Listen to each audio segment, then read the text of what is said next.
If you were a fan of WWE during the Attitude Era, or even just the early 2000s in general, then chances are you probably have.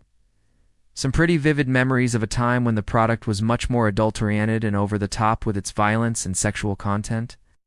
Well, the answer isn't simple, and there were many contributing factors, and man, has it been an awesome 2 years. I've met so many great people, learned so much about wrestling, and had a ton of fun making videos for all of you guys. So thank you so much for your support. It really does mean a lot. But arguably the biggest reason why we saw the birth of the PG era was due to the loss of a major source of revenue. In reality, it was mostly just Congress. But it was also about this time that WWE started losing TV deals. Because of this, WWE found themselves with less money coming in and more money going out. Up until the mid-2000s, WWE was essentially the only game in town when it came to mainstream wrestling. But in 2005, Total Nonstop Action Wrestling, or TNA as we know them today, debuted their weekly TV show on Fox Sports. Cursing and even mentioning things like sex and sexual orientation had to be completely removed from the shows. Even the hardcore matches had to become less violent and bloody. And all of this led to what many people refer to as the PG era of WWE. So now WWE had competition, and they knew that if they didn't try something new, they might lose viewers to these up-and-comers.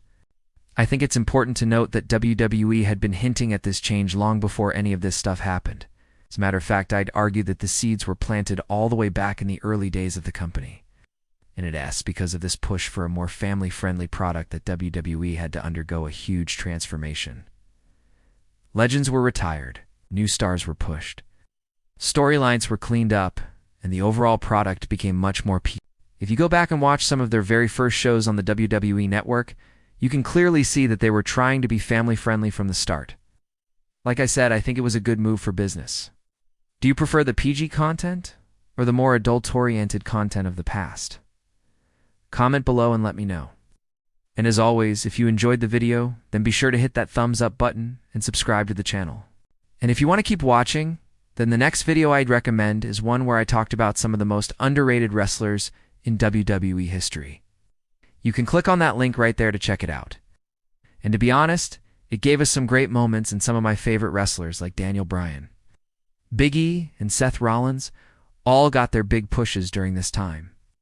Plus, WWE became such a dominant force in the pop culture landscape that it is hard to argue that they aren't where they need to be right now. So they needed to find a way to not only cut costs, but also appeal to a broader audience. I think this is because WWE's owner, Vince McMahon, knew from experience that the key to success in the wrestling business is appealing to families. Some people believe that this change was largely influenced by the arrival of YouTube, which allowed people to share clips of wrestling online. Because of this, WWE didn't want to risk having their shows age poorly and become a laughingstock on the internet. This is likely true to an extent, but I think the decision to go PG was ultimately just a business move.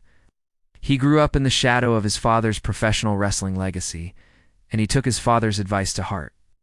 Back in the 50s, 60s, and 70s, pro wrestling was primarily a family-oriented form of entertainment, and Vince wanted to continue that trend, and told them that they were going to be changing the product to appeal to a more family-friendly audience. They were told to focus on creating new marketable heroes like John Cena and to basically scrap the old stars that could be marketed to a younger demographic. There was a reason why they pushed John Cena so hard in the late 2000s.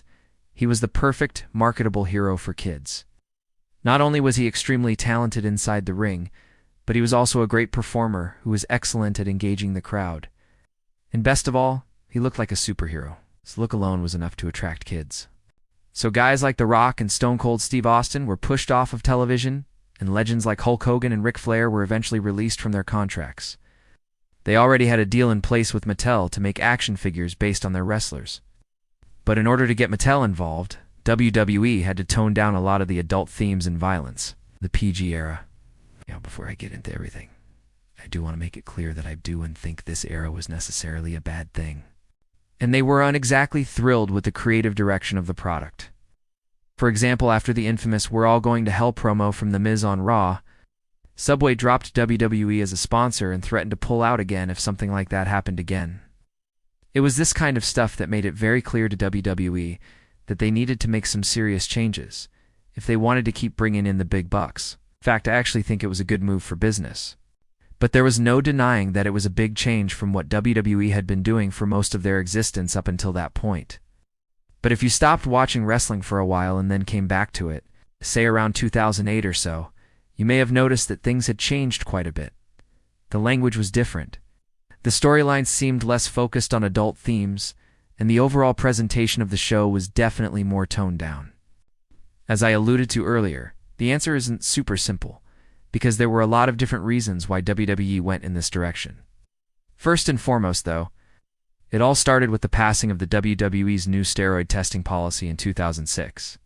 You see, WWE was being investigated by Congress because of the rampant drug and painkiller abuse that was happening in the company.